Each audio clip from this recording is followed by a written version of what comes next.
ሰላም ጤና ይስጥልኝ እንደምን ቆያችሁ ከቻናሏን የሚተላለፍላችሁ የዜና ሰዓታችን ላይ ትገኛላችሁ ሀገር ውስጥና ከውጪ እንዲሁም ቢዝነስን ጨምሮ ወደ እናንተ እናደርሳለን ዜናውን እየመራው ደግሞ አብሬያችሁ ቆይታ ማደርገው ኤፍራታ ጥላውን ነኝ መልካም ቆይታ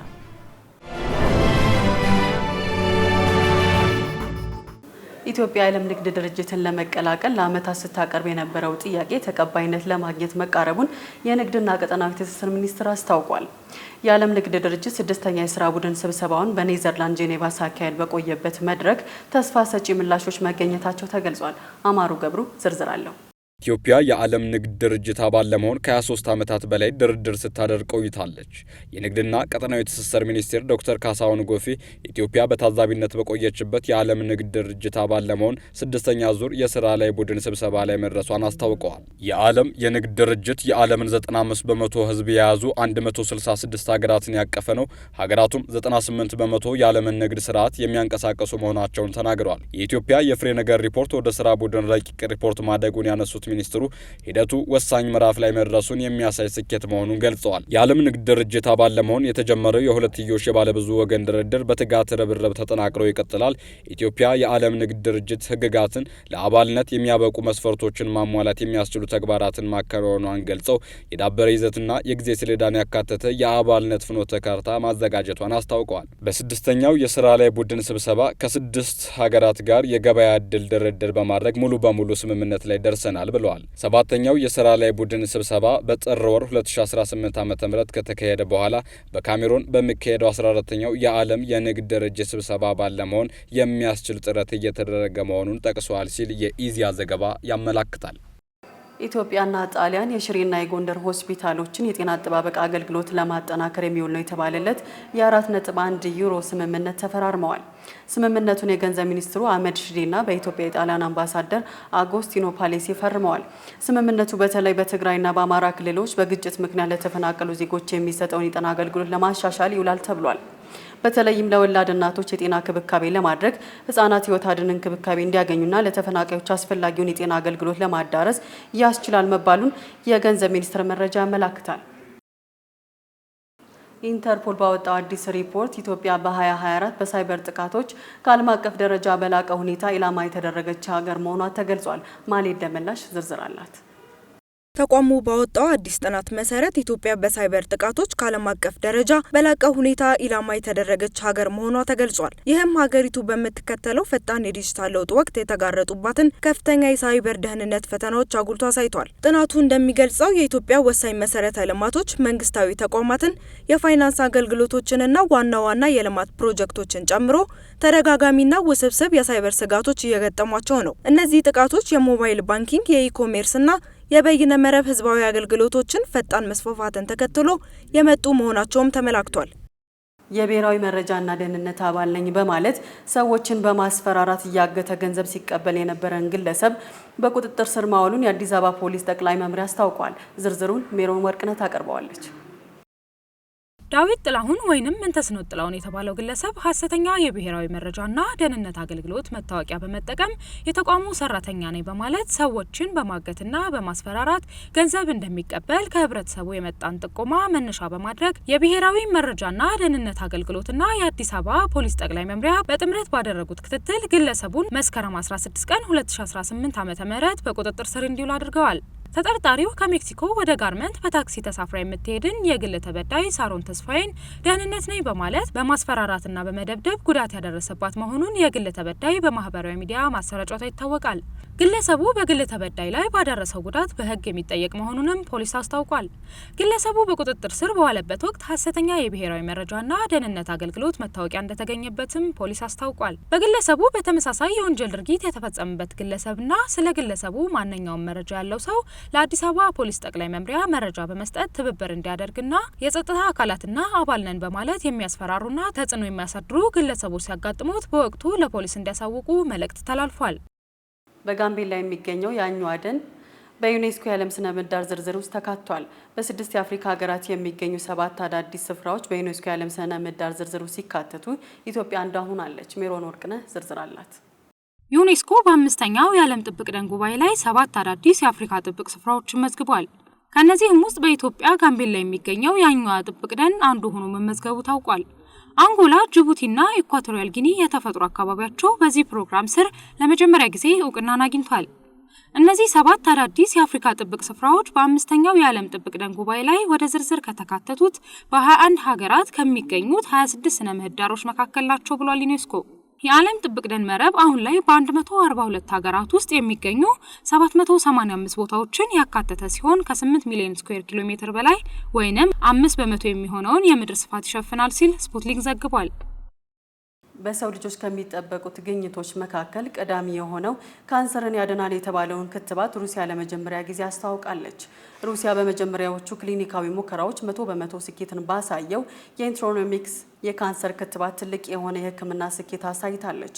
ይህ የሙከራ ክትባት በሽታ የመከላከል ስርዓትን የካንሰር ሴሎችን እንዲያውቅና እንዲያጠፋ ለማሰልጠን ያለመ ሲሆን የሰው ልጅ ገዳይ ከሆኑ በሽታዎች አንዱ የሆነው ካንሰር ለመዋጋት አዲስ ተስፋ ይሰጣልም ተብሏል። 4 ሚሊዮን የሆኑ ሩሲያውያን ከካንሰር ጋር እንደሚኖሩ የሚገልጸው መረጃው 625,000 ደግሞ በየዓመቱ ለካንሰር ተጋላጭ ስለመሆናቸውም የሩሲያ ጤና ሚኒስትርን ጠቅሶ ዘ ኢኮኖሚክ ታይምስ ዘግቦታል። ማሌዥያ ኤምባሲዋን ከ43 ዓመታት በኋላ ዳግም ከፈተች። የደቡብ ኤስያ ሀገር ማሌዥያ ኤምባሲዋን ከመስከረም 13 ቀን 2018 ዓ.ም ጀምሮ ስራ መጀመሩን የሀገሪቱ የውጭ ጉዳይ ሚኒስትር ጠቅሶ ስፑትኒክ ዘግቧል። ኤምባሲው ዳግም መከፈት ማሌዥያ ከኢትዮጵያ ጋር ያላትን የጠበቀ የሁለትዮሽ ግንኙነት ይበልጥ ለማጠናከር ያላትን ቁርጠኝነት እንደሚያጎላ በመጥቀስ በተለይም በንግድ በኢንቨስትመንትና በህዝብ ለህዝብ ግንኙነት አዲስ የትብብር እድሎችን ለማሰስ እንደ ማነቃቂያ ሆኖ ያገለግላል ሲል ሚኒስትሩ ጠቅሷል። ስፑትኒክ እንደዘገበው ኤምባሲው በአሁኑ ወቅት በጊዜያዊነት በሸራተን አዲስ ስራውን እያከናወነ ይገኛል። ማሌዥያ ኢትዮጵያ ኤምባሲዋን እንደ አውሮፓውያን አቆጣጠር በ1982 ነበር የዘጋችው። የጉዞ እቅድ ለማውጣት ኤአይ የሰው ሰራሽ አስተውሎት የሚጠቀሙ ተጓዦች ወደ የውሸት መዳረሻዎች እየተመሩ መሆኑን እንዲሁም አደገኛና የተሳሳተ መረጃ የተሰጣቸው እንደሆነ ተገልጿል። ሊዲያ ዝናቡ ዝርዝር አላት። እንደ ቻትጂፒቲ ያሉ መተግበሪያዎችን የእረፍት ጊዜያችንን ጉዞ ለማቀድ የመጠቀም አዝማሚያ እያደገ መሆን ተጓዦችን አደገኛ ወደሆነና ምድር ላይ ወደ ሌሉ ቦታዎች እየመራ ይገኛል። ዋናው ችግር ኤአይ ወይም የሰው ሰራሽ አስተውሎት የቃላትን ቅደም ተከተል ይተነብያል እንጂ በምድር ላይ ያሉ እውነታዎችን አለማወቁ ነው። ይህ ደግሞ ሰዎችን ወደ ተሳሳተ መንገድና መዳረሻ እየመራቸው ይገኛል። እንደ አብነት ብንወስድ በፔሩ ሳከርድ ካኒን ኦፍ ሂውማኒቲ የተሰኘው ክስተት ነው። ይህ ስም የሁለት ቦታዎች ውህደት ሲሆን የሰው ሰራሽ አስተውሎቱ ስለ ቦታው ከሰጠው ማብራሪያ ጋር ምንም አይገናኝም። ሌላው ደግሞ በተሳሳተ መረጃ ምክንያት ወደ ተራራ የሄዱ ጥንዶችን የመጨረሻው መኪና ከወጣ በኋላ እንዲደርሱ በማድረግ አስመልጧቸዋል። እነዚህ ጎብኚዎች ወደ ገጠራማው መንገድ እንዲያስገባቸው $160 የከፈሉ ሲሆን ያለምንም አስጎብኚ በእነዚህ የሰው ሰራሽ አስተውሎት መተግበሪያዎች ተማምነው ነበር የሄዱት። የሰው ሰራሽ መተግበሪያዎች በትክክለኛው መንገድ ሲሰሩ እጅግ ጠቃሚ የሆኑ የጉዞ መረጃዎችን መስጠት የሚችሉ ቢሆንም ነገር ግን በተሳሳቱ መረጃዎች ሰዎችን እጅግ አደገኛ ወደ ሆኑ ሁኔታዎች ሊከቷቸው ይችላል። በ2024 በተሰራው የዳሰሳ ጥናት 37% የሚሆኑት የዳሰሳው ተሳታፊዎች የጉዞ መዳረሻቸውን ለማቀድ እነዚህን የሰው ሰራሽ አስተውሎት መተግበሪያዎች የተጠቀሙ ሲሆን ከእነዚህ መሃል 33% የሚሆኑት በሰው ሰራሽ አስተውሎት መተግበሪያዎቹ የተሰጣቸው የጉዞ እቅድ የተሳሳተ መረጃዎችን የያዘ ነው። ዘገባው የቢቢሲ ነው። አረማመዳችን ከአይምሮ ብቃታችን ጋር እንደሚያያዝ ጥናቶች አመላከቱ። የእርምጃ ፍጥነት የአንድ ሰው የተግባር መለኪያ ሲሆን ምን ያህል ደካማ እንደሆነን ይጠቁማል። በተጨማሪም ስትሮክ ካጋጠመ በኋላ ለማገገም የሚሰጠው ምላሽ ለመተንበይ ያስችላል። ጸጋነሽ ተሰማ የጥናቱን ይዘት እንደሚከተለው ታቀርበዋለች። ጥናቶች የእርምጃችን ፍጥነት መጠን የአንጎላችንን የእርጅና ደረጃ እንደሚያመለክት አሳይተዋል። ቀስ ብለው የሚራመዱ ሰዎች ትንሽ አንጎል ያላቸው እንደሆነ ይነገራል። እርምጃና አንጎልን ምን አገናኛቸው ሊባል ይችላል። ጉዳዩ ተራ ነገርም ሊመስል ይችላል። ሆኖም ከአንድ ቦታ ሌላ ቦታ ለመድረስ የምንራመድበት ፍጥነት በሰውነታችንና በአንጎላችን ውስጥ ምን እየተካሄደ እንዳለ እንደሚያሳይ ጥናቶች አረጋግጠዋል። የእርምጃ ፍጥነት የአንድ ሰው አቅም መለኪያ ሲሆን ምን ያህል ደካማ እንደሆነን ይጠቁማል። በተጨማሪም ስትሮክ ካጋጠመ በኋላ ለማገገም የሚሰጠውን ምላሽም ለማወቅ ያስችላል። በእርግጥ ሰዎች እንደየእድሜያቸው ደረጃ በዝግታ መራመዳቸው የሚጠበቅ ነው። ሆኖም የእርምጃቸው ፍጥነት በከፍተኛ ሁኔታ ከቀነሰ በሰውነታቸው ውስጥ አሳሳቢ የሆነ ነገር እየተከሰተ እንደሆነ ሊያመለክት ይችላል።